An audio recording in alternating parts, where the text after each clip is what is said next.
Irmãos, a paz e a boa noite. A reflexão da palavra de Deus. Um pouquinho de dificuldade aqui na garganta, mas vamos refletir um pouco aqui na palavra de Deus acerca de um tema muito interessante. Inclusive, já ministrei na igreja sobre esse tema. Vou falar aqui bem mais pausado e bem mais baixo.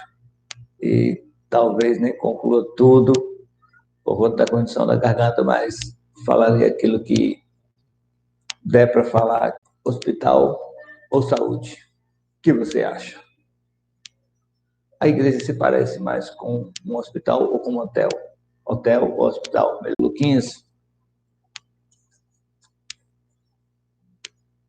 diz exatamente assim, do 15 ao 17. Aconteceu que, em casa de Levi, publicano, e pessoas de má fama, que eram numerosas e seguiam a Jesus, estavam à mesa com ele e seus discípulos. Quando os mestres da lei, que eram fariseus, o viram comendo com os publicanos e outras pessoas mal afamadas, perguntaram aos discípulos de Jesus: por que ele se alimenta na companhia de publicanos e pecadores? Ao ouvir tal juízo, Jesus lhes ponderou: não são os que têm saúde que necessitam de médico, mas sim os enfermos. Eu não vim para convocar justos, mas sim pecadores. Jesus Cristo, ele veio não para os sãos, mas para os doentes. Jesus Cristo não veio para os justos, mas para os injustos. Daí, então, pergunto: a igreja, como continuidade do ministério de Jesus aqui na Terra, ela se parece com um hotel ou com um hospital? Qual a diferença? No hotel, a pessoa se hospeda e ali fica totalmente descansada, é sempre servida, não faz absolutamente nada, é bem cuidada pelos funcionários. Quando chega no hospital, não é aquela tranquilidade de um hotel. É sempre aquele alvoroço, os gritos e choros e prantos, porque ali existem muitos doentes. Quando os pecadores, eles sentem a necessidade de buscar a Deus, de ir ao encontro de Deus, onde ele vai? A igreja é a representatividade de Jesus aqui na Terra. A igreja é a representatividade do ministério de Jesus aqui na Terra.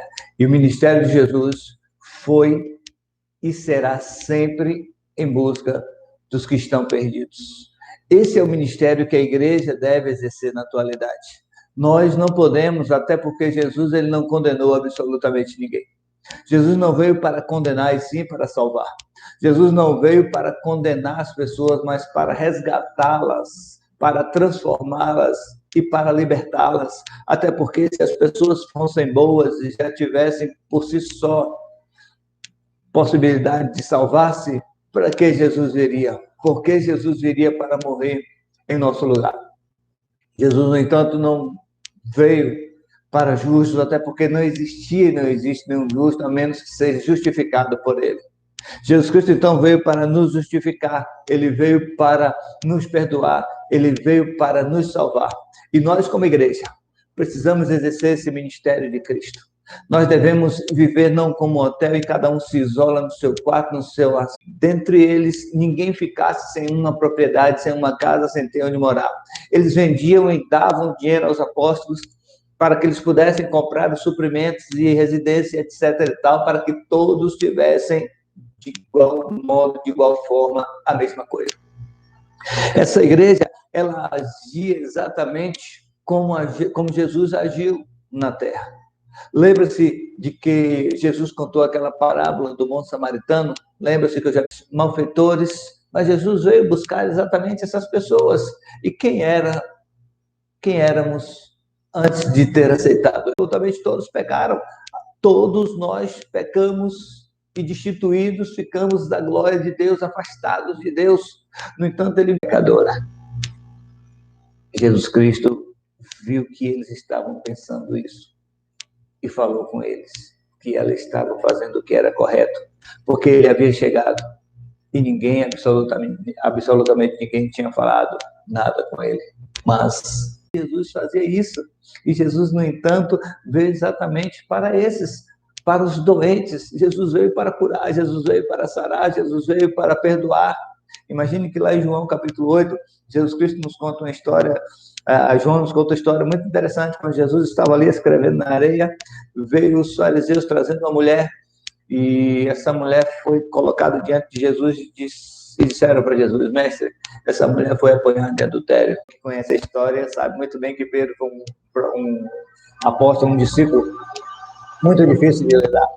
Quando Pedro e Jesus estavam orando, Jesus perguntando: quem diz que eu sou? E Pedro disse: tu és o Cristo, Filho de Deus. Jesus disse: não foste carne nem sangue que te revelaste, mas o Espírito do Senhor, sendo usado por Deus, estava sendo usado pelo diabo.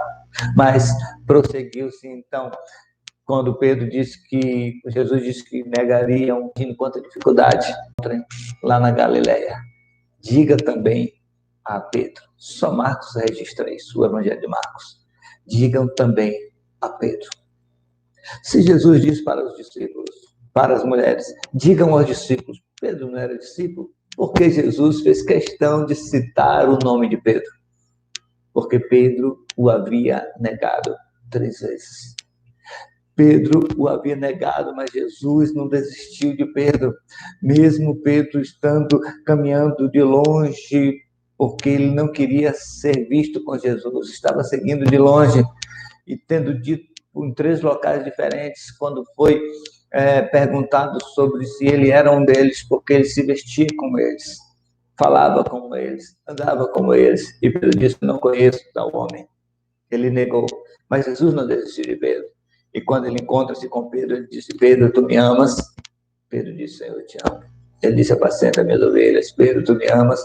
Ele disse: Senhor, tu sabes que eu te amo, então apacenta as minhas ovelhas. Pedro, tu me amas? Ele ficou triste e disse: Senhor, tu sabes. Jesus Cristo disse: apacenta minhas ovelhas.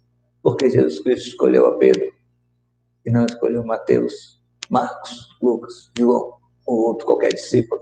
João, que era o discípulo amado, que reclinava sua cabeça no peito de Jesus. Porque Jesus escolheu logo a Pedro? Porque ele não desiste de nós. Quanto maior for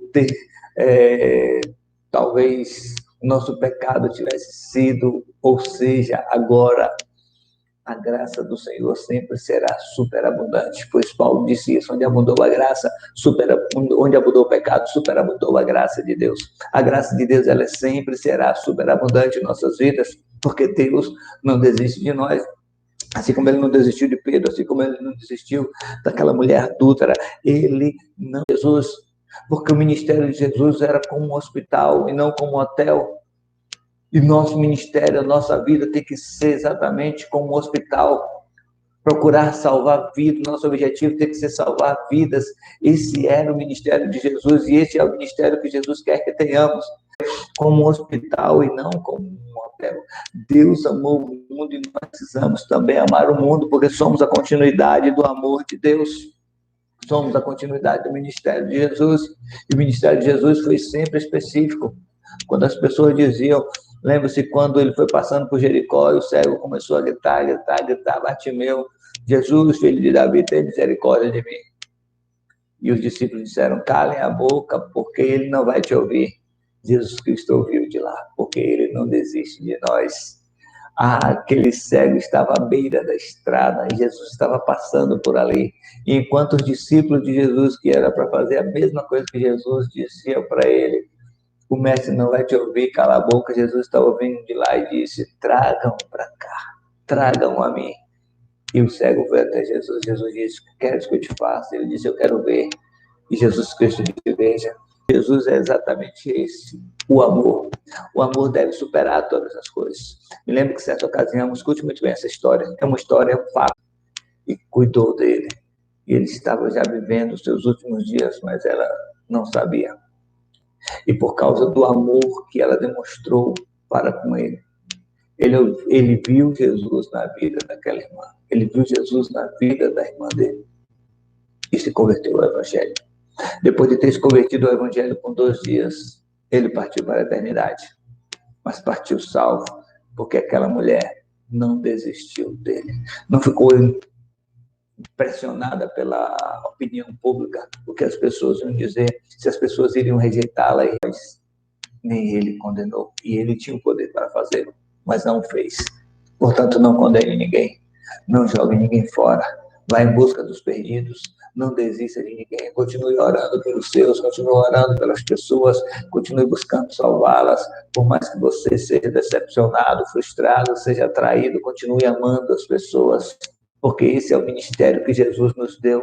Nós não podemos desistir de ninguém, absolutamente ninguém, porque o ministério que o Senhor nos deu é exatamente esse: salvar a todos os que estão perdidos. Nós éramos assim, estávamos assim, agora fomos transformados.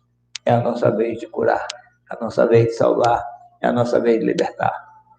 E Jesus está contando conosco. Amém? Jesus não depende de nós, Jesus não depende de mim, não depende de você, mas Ele conta conosco. Então Ele quer contar com a atuação do seu amor. E Joyce Meyer, no seu livro Reduz o Meu Amor, ela disse: o amor é aquilo que o amor faz. Não adianta dizer que eu amo se eu não faço nada para demonstrar esse amor, porque o amor é prática. Paulo disse que o amor não seja fingido, não seja apenas de palavras. Ele disse isso a Romanos. O amor tem que ser de atitude, tem que ser ação. E isso que nós precisamos mostrar. E o mundo, a sociedade, a comunidade, salve vidas. Se você até aqui estava sendo um hotel, deixe de ser hotel e seja um hospital. Procure salvar vidas, porque esse é o ministério de Jesus. Esse foi, esse é, porque nós somos a continuidade do ministério dele. Amém? Que Deus em Cristo abençoe a sua vida poderosamente. Quero pedir perdão pela voz que não está muito boa, mas que Deus tenha tocado o teu coração e essa reflexão tenha falado ao teu coração de maneira que transforme a tua vida e a minha vida para a glória do Senhor Jesus. Que Deus abençoe poderosamente. Tenha uma excelente noite de paz e um forte abraço em nome de Jesus.